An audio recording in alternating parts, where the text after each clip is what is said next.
आज हम लोग इसके पिछले क्लास में सिंपल प्रेजेंट टेंस के बारे में जाने थे। उसमें हम लोग ये जाने थे कि अगर कोई हिंदी वाक्य दिया रहेगा उसकी पहचान कैसे करेंगे। लिखवाए थे ना, लिखवाए थे। पहचान लिखे थे क्रिया प्लस ता ती ते प्लस है, और बोले थे कि कोई अगर हिंदी का वाक्य दिया रहेगा तो आपको इसी तरह पहचान कर लेना है। ठीक है, अब आज हम लोग उस पर प्रैक्टिस करेंगे। क्या करेंगे? तो देखिए हम क्या किए हैं कि 15 को सेंटेंस हिंदी में लिख दिए हैं। 15 वाक्य आपको हिंदी में क्या किए हैं, और इसमें हम मिक्स कर दिए हैं। कुछ ऐसा वाक्य लिखे हैं कि जो इस टेंस में नहीं है, और आप अभी तक बस सिंपल प्रेजेंट टेंस पढ़ते हैं, अभी तक और दूसरा टेंस पढ़े नहीं है। तो आपको क्या करना है कि सिर्फ सिंपल प्रेजेंट टेंस को इसमें से पहचानना है। क्या करना है? अब पहचान कर अब तब उसको देखना है कि उस दिन हम 6 गो स्ट्रक्चर लिखवाए थे। पहला स्ट्रक्चर था सब्जेक्ट प्लस वर्ब 1 या वर्ब 5 प्लस ऑब्जेक्ट, और इसका नाम हम बताए थे अफर्मेटिव सेंटेंस। क्या बताए थे? अब फिर बोले थे इसी का निगेटिव सेंटेंस कौन होगा? तो सब्जेक्ट प्लस डोंट या doesn't plus verb 1 plus object. ये उसी का कौन सा टेंस हो गया? निगेटिव, मतलब इसमें नहीं लगा रहेगा हिंदी वाक्य में। दूसरा का इंट्रोगेटिव सेंटेंस, तो इसका स्ट्रक्चर बताए थे डू या डज पहले आ जाएगा, डू या डज, और उसके बाद क्या रहेगा? सब्जेक्ट, और सब्जेक्ट के बाद क्या रहेगा? वर्ब 1 प्लस ऑब्जेक्ट, और तब क्या लगा देंगे? अब इसको कहेंगे इंट्रोगेटिव सेंटेंस। अब इसी में नहीं लगा देंगे तो इंट्रोगेटिव निगेटिव सेंटेंस। तब इसका स्ट्रक्चर क्या होगा? तो डोंट या डजंट, डोंट या plus subject plus verb 1 plus object plus. Clear है यहाँ तक? उसके बाद आता है कब, क्यों, कहाँ, कैसे, ये बीच में रहेगा, तो इसको हम कहते हैं क्वेश्चन वर्ड। क्या कहते हैं? क्वेश्चन वर्ड वाला स्ट्रक्चर पहला क्या था जिसमें नहीं रहेगा? तो क्या था? तो क्वेश्चन वर्ड प्लस डू या plus subject plus verb 1 plus object plus question mark, यही ना था।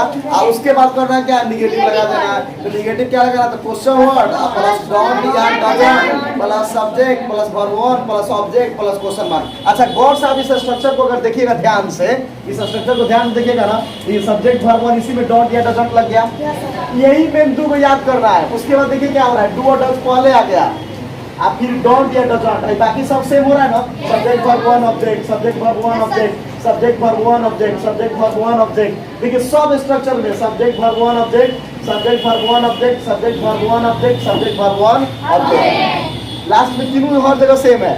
यहाँ पर देखिएगा क्वेश्चन वर्ड कुछ नहीं है, ये इंट्रोगेटिव वाला में शुरू में बस क्वेश्चन वर्ड लग गया है। याद करने का तरीका क्या है? इसमें खाली क्वेश्चन वर्ड लगा दीजिएगा तो ये क्वेश्चन वर्ड का स्ट्रक्चर हो जाएगा। इसी में क्वेश्चन वर्ड लगा दिया जाए तो ये क्वेश्चन वर्ड का निगेटिव स्ट्रक्चर हो जाएगा। तो अगर आपको ये दोनों याद है, ये दोनों याद है, तो इसको याद करने की जरूरत नहीं है। और अगर ये दोनों याद है तो इसी में से डू और डज पहले कर दीजिए।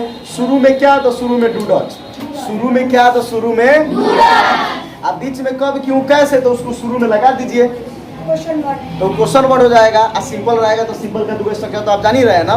तो अब देखिए स्ट्रक्चर आप गौर से देखिए लोग सामने। तो देखिए पहला स्ट्रक्चर कुछ हम करेंगे, उसके बाद हम आपसे पूछेंगे। क्लियर है ना? एक हम करके दिखाते हैं, 2 करेंगे हम। तो पहला देखते हैं, श्याम नहीं झगड़ता है। तो पहले तो हम क्या लिखेंगे? निम्नलिखित वाक्यों में, नीचे लिखे वाक्यों में आपको सिंपल प्रेजेंट टेंस का कौन वाक्य है इसको पहचानना है। सिंपल प्रेजेंट टेंस का कौन वाक्य है उसको क्या करना है? अब पहचानने के बाद में तब तो उसको अंग्रेजी में क्या कर देना है? ट्रांसलेट कर देना है। अंग्रेजी में क्या कर देना है? कब? जब आप पहचान जाइए कि वो किस टेंस का है। तो सबसे पहला स्ट्रक्चर देखते हैं, श्याम नहीं झगड़ता है। तो हिंदी वाक्य सिंपल प्रेजेंट टेंस का पहचानने का नियम क्रिया प्लस ता ती है। तो लास्ट में है, मिल गया, प्रेजेंट टेंस है। फिर ता है तो सिंपल प्रेजेंट टेंस है, क्रिया भी है। तो इसका मतलब ये हुआ कि जो पहला स्ट्रक्चर है आपका, ये किस टेंस का हो गया? किस टेंस का हो गया? हम तो ये जान गए कि यह सिंपल प्रेजेंट टेंस का है। अब हमको ये जानना है कि सिंपल प्रेजेंट टेंस में तो 6 गो स्ट्रक्चर था। कौन था? तो ये किस स्ट्रक्चर पर जाएगा? तो देखिए, अच्छा बताइए इसमें कब, क्यों लगा है? क्या शुरू में लगा है? जब क्या नहीं लगा तो इंट्रोगेटिव नहीं है। कब क्यों नहीं लगा है तो यह क्वेश्चन वर्ड भी नहीं। 4 गो तो ऐसे ही चल गया, बच गया 2 गो, पहला और दूसरा। तो पहला में नहीं लगा रहता है, लेकिन इसमें क्या लगा है? इसका मतलब ये कौन सेंटेंस हुआ? इसको कौन सा टेंस का नाम क्या होता है? Negative sentence. अब ये ना बताए कौन सेंटेंस का नाम होता है? अब इस दूसरा स्ट्रक्चर पर जाएगा। अब दूसरा स्ट्रक्चर देखिए क्या कहता है। दूसरा स्ट्रक्चर कहता है कि पहले सब्जेक्ट को लिखिए, तो इसमें सब्जेक्ट कौन है? तो हम श्याम को लिख दिए, लिख दिए। अब दूसरा स्ट्रक्चर में कहता है कि पहले डोंट, सब्जेक्ट के बाद डोंट या डजंट लगाइए। तो श्याम है तो डोंट लगेगा या डजंट?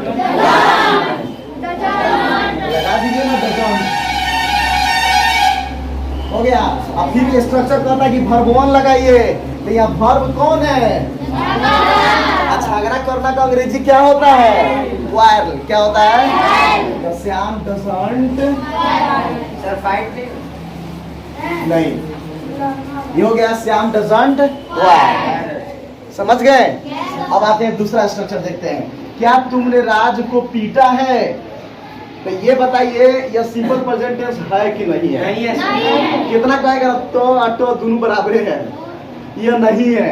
ये क्या है? नहीं है। क्योंकि इसके लास्ट में टा है, हमको चाहिए क्या? ता पीटे, इसलिए सिंपल प्रेजेंट टेंस नहीं है। अब ये कौन है? जब हम पढ़ा देंगे ना तब आपसे उस वक्त ये पूछेंगे कि बताइए कौन टेंस है। तो अभी तो हम आपको एक ही को पढ़ाए हैं, इसलिए हम आपसे नहीं पूछ रहे हैं कि किस टाइप ऑफ टेंस का है, नहीं तो ये भी किसी न किसी टेंस का प्रकार है, लेकिन आप जानते नहीं, इसलिए हम आपसे बस यही पूछ रहे हैं कि ये सिंपल प्रेजेंट है कि नहीं है। अच्छा बताइए दूसरा है कि नहीं है? नहीं है।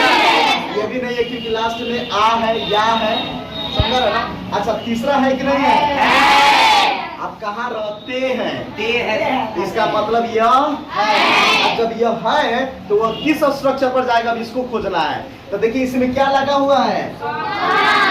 कहाँ क्वेश्चन वर्ड है कि नहीं है? इसमें नहीं लगा है। इसका मतलब यह है क्वेश्चन वर्ड का, ये सिंपल वाला क्वेश्चन वर्ड है, इस निगेटिव वाला नहीं। सिंपल जो क्वेश्चन वर्ड का स्ट्रक्चर है उस पे जाएगा। तो क्वेश्चन वर्ड का स्ट्रक्चर यही 5 नंबर वाला ना है। तो ये क्या कहता है कि पहले क्वेश्चन वर्ड को क्या कर दीजिए? तो क्वेश्चन वर्ड क्या है और कहाँ को अंग्रेजी में क्या कहते हैं? वेयर। क्या कहते हैं? कौन कहता है? वेयर ना कह रहे हैं, वेयर माने होता है कहाँ। तो क्वेश्चन वर्ड अब फिर कहता है कि डू या डज लिखिए। तो किसके अनुसार डू डज लिखेंगे?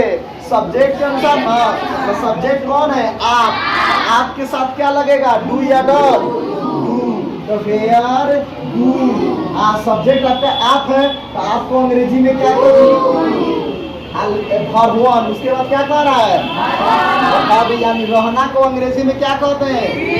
तो वेयर डू यू। देखिए अक्सर आप लोगों से कोई क्वेश्चन पूछता है ना, वेयर डू यू लिव, तो आप लोग उस वक्त रटे रहते हैं, लेकिन कैसे बना आज समझ में आया ना? आपसे नहीं क्वेश्चन पूछता था वेयर डू यू लिव, तो आप कहते आप कहाँ रहते हैं, वो आपसे घर पूछ रहा है, तो बोलते ना आई लिव एट यहाँ वहाँ जहाँ भी बताते हैं अपना। तो देखिए कैसे बना, समझ में आ रहा है ना? अब उसके बाद देखिए वह कब आता है। अच्छा ये बताइए सिंपल प्रेजेंट टेंस का है कि नहीं है? है। और ये किस स्ट्रक्चर पर है? ये किस स्ट्रक्चर पर है? 5वां पर है। कौन कह तीसरा पर है?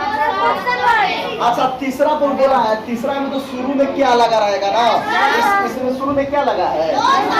देख रहे हैं कब, क्यों, कहाँ, कैसे, कौन, क्या। अगर बीच में है तो समझ जाइएगा कि वो कौन सेंटेंस है? Question word. क्वेश्चन वर्ड में 2 स्ट्रक्चर है, एगो नहीं वाला, एगो बिना नहीं वाला। तो ये इसमें नहीं लगा है, तो ये बिना नहीं वाला ना हुआ, तो तो ऊपर वाला ही स्ट्रक्चर पर है। तो ये जिस पे बना है उसी पर ये भी बनेगा। तो क्या कहता है? पहले क्वेश्चन वर्ड लिखिए। तो क्वेश्चन वर्ड आपकी बार क्या है? कब। कब को अंग्रेजी में क्या कहते हैं? व्हेन कहते हैं, यानी इसी को डब्ल्यू एन कहा जाता है। व्हेन क्या कह देते हैं? अच्छा अब उसके बाद क्या कहते हैं? डू या डज। ये किसके अनुसार आता है? सब्जेक्ट। तो सब्जेक्ट आपका वह है, तो वह के लिए डू या डज है?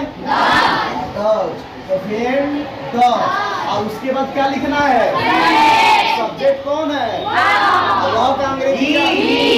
When does he. आना वर्ब है, आना का क्या होता है? When does he. हो गया, ये आपसे नहीं बनेगा। अच्छा, 8वां नंबर देखिए, राम कैसे रहता है? तो बताइए, सिंपल प्रेजेंट टेंस है ना? अब किस स्ट्रक्चर पर है?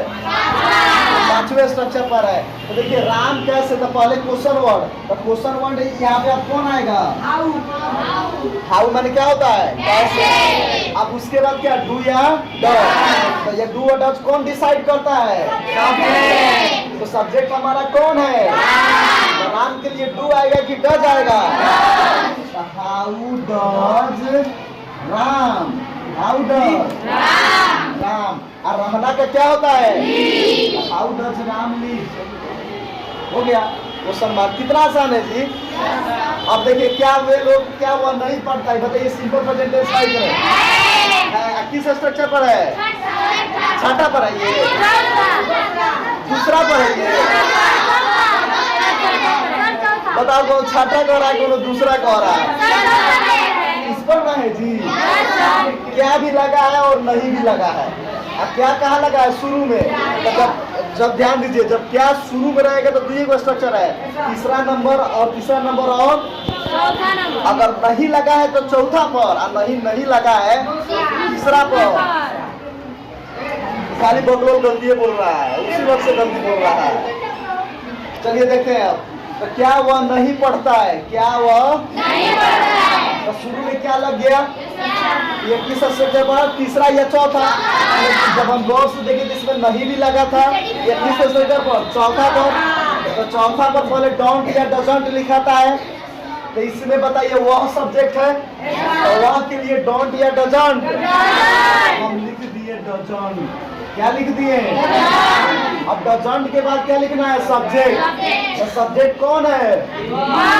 वह है, तो वह का क्या होता है? ही। अब उसके बाद कह रहा है कि वर्ब 1, तो वर्ब 1 कौन है?